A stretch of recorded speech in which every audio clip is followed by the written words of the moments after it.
were talking about how a lot of the problems that you find in the community are things like illiteracy, lack of education, and then lack of access to schools and training. Does everybody get me? So what do you think? Do you think that is a problem? That's the biggest problem. And there is even lack, not lack of, let's say ignorance. Yeah.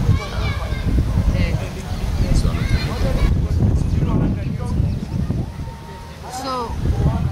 so far, your group, you have chicken rearing, which is an income generating activity, yeah? Do you make money from the chicken rearing? Is it good money? Okay. And the rabbits? Make money from the rabbits. You have the garden in a bag. So you teach other people how to grow their own food in a small space. Okay. And you have the guinea pigs. And you have the water project. And now what is the water project for? Why is it that these people need water from you? You know, water is essential for life. So most of them they have to use water in order to survive. Yeah. So why don't they have water in their homes? They are not given chance to get water. As for now, the Nairobi Water Company gives only people who are registered, like a youth group or a circle. Is the one who can get water from there. So the normal wananchi, the normal people here, they can't get water to their boma, to their house. No. They cannot get. No. And what about electric? Everybody here, they have electric, right? From Kenya Power and Light? No. So what do you mean there's no electric in Kibera? There's electric, but in some houses, not each house. No, just some houses. Yeah. Would you say most houses or just a few houses? Few houses. Few houses with lots of illegal connections. Illegal connections! See, now that would make sense to me because you have no water, because your infrastructure, no Nairobi Water Company. They don't care about you. See there. Okay, so now you have KPLC, it's supposed to bring you electric. They bring you electric? No. So you make illegal connections because they don't care about you. Okay? So, in terms of training schools, things like that, where people could go so they can get knowledge and empowered, so then they could have water and electric in their homes, right? Do those training programs exist? No. No training programs. So now what do the youth do? That's survival for the fittest. What does that mean? Hustling. Hustling. Yeah. Hustling. That means whatever you can make, you make it. Any way you can. So now you tell me, how much per day do you think the average youth makes here in Kibera? Jobless. The average youth. So let's say average. The average youth. On average, what do you think someone makes in a day? Let's say 100 to 200. 200 bob. 200, yeah. Okay, now, I was doing a study the other day, right? So, water is 3 to 5 bob. 20 liters, 10 liters. 20 liters, 3 to 5 bob. Charcoal is 30 bob. 30 bob, yeah? Okay, so then, and then skuma for a family, let's say that's another 30 shillings. So now we're up to 60 shillings. We probably need at least 2 water, so we're up to 70 shillings. Okay? Now we need paraffin because we need light at night. So how much is the paraffin? So paraffin is 40 shillings. So now what are we up to? 120. Now we need the ugali for our sima, which is another 80 bob. So now we're up to 200 bob. Now if you have children who need to go to school, how do you buy them shoes? And you just struggle hustling. You just hustle. Gets one day 300 bob. We even decide not to eat in the lunchtime and we buy the children some shoes. You starve for the daytime. So people are willing to have to starve to get shoes so their children can be educated. And all the children here, do they all go to school? No. Some no. Some don't go to school. Some go to school. Some become scavengers in the city, in the slums, Yeah. dealing with the solid waste management. When you say scavengers, What do you mean? I say when I mean scavengers, they are those lost boys whereby they left school, they are dropouts from schools, they are rude boys whereby they are drug addicted and alcohol, and they leave school whereby they go and look for money. How do they get this money? This money they get from scavenging inside the rivers or along the compost pits and the dumping sites. So where they get the solid waste whereby it's polythene and plastic plus metal for their daily bread. So now you guys all went to university, right? You guys were all different. You guys were all different because you all made it to university, right? No, never yet. Just because we normally go for this entrepreneurship.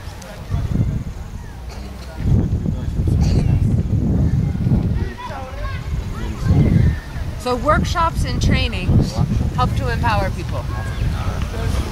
Now, out of this group here, how many of you guys finished Form 4?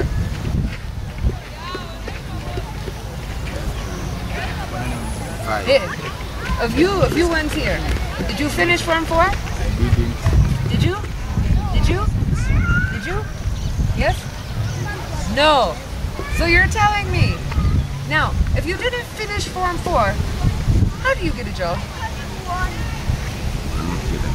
You cannot get a job. We cannot get a job. Hey, so now you have to make us 200 bob a day. Sindel, you guys are still going to have wives and you're still going to have children. And they still need shoes. Yeah. So now what do we do? We're going to add value in our projects. So we add value in our projects. So all the Toto get to go to school. Okay. So now what my idea is that since we don't have good training centers, yeah, and they won't build an infrastructure, right? We have no infrastructure. We have people living in these kidogo houses, yeah? But there's nowhere that you would have to tear down the houses to build a new training center. So therefore, it won't work the old way we do things. So now what my idea is that in other places, and like you see on the phone, sometimes they have that 3G. So why don't we make a wireless system that covers all of Kibera? Are you getting me? Okay. Now, the wireless system, they buy scratch cards, like Safaricom, to pay for internet. But it's very low cost. Okay? Okay? Now the other side is that we have educational materials, like those training materials, and also materials for Toto, secondary, things like that, available on the same network for free. Okay? Now, when the internet is sold, the profits come back to the group. Okay? But the group has to continue doing other projects to increase the community. Okay? And part of the way we will have to do this is in order for people to be able to access this web, this mesh we're making, like a spider web, they have to have the devices. Like the phone you were looking at before, I think you have it there, okay? Some netbooks, okay? Some of these tablets, you've seen these types of things. Okay? So now we're going to work to get them very low cost. And then we're partnering with some other organizations so they can give financing. Kidogo. Okay? So let's say the phone that you have, that you're using, that is for the group, the cost of that is 8,000 bob. So now what we would have you do is maybe put 2,000 bob up front. You get the phone, and then you pay kidogo. Do you think people would like to do that? Do you think that that would help the youth to have jobs? Yeah, it is. So you guys are willing to do this? We are willing to do this. And are you able? We are able and we are ready to do it. So now, the next step is that we have to convince enough donors to give us money so that we can start buying equipment. Okay? But what you have to understand is we buy this equipment and it gets paid back. You know why? Because even if we get a donation to buy equipment and we give the equipment to you and you don't pay it back, then the program only goes as far as you. But if you pay it back, then I have resources to then buy more. So the next person can then benefit.